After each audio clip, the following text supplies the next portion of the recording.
Our last question for this meeting.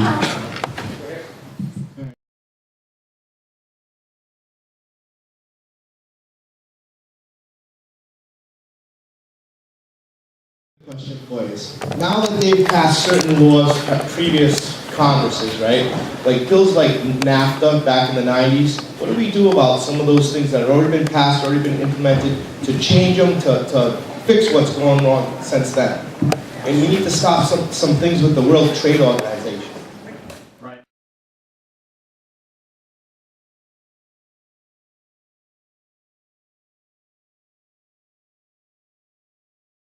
You talked about free trade, right? Yeah, one of them was NAFTA, the World Trade Organization. Okay. All right. I'm sorry, I couldn't get all that. NAFTA. Nah, all right.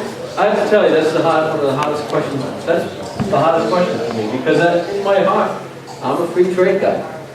I believe in free trade. I believe in open markets. I believe in all that stuff. But what makes it such a hard question is that I also talk to people in Rhode Island who feel that they've been put out of business, that they can't make a living.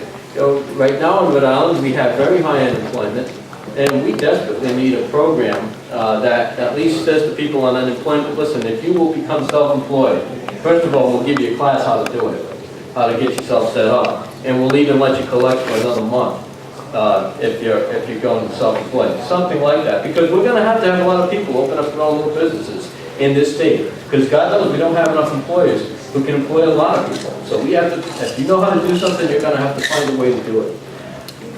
Free trade, it's the most difficult issue. I want to tell you, I don't have an answer. I'm listening. I'm a free trader. I am. I believe in more agreements with more countries encouraging free trade, but at the same time, I'm aware of the cost of people losing their jobs. So I won't tell you, I don't want to be dishonest with you and say I would go for protectionism. I would not. Thank you.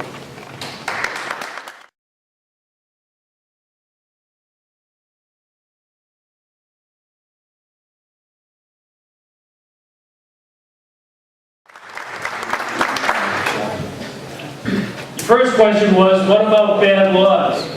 Well, get rid of them. We got plenty of laws. If we could wheel the combined federal regulations into this room, we'd all have to move, get out of the way. There'd be that much paper. So, you know, I would consider having an entire session of Congress devoted to retiring laws rather than making any new ones.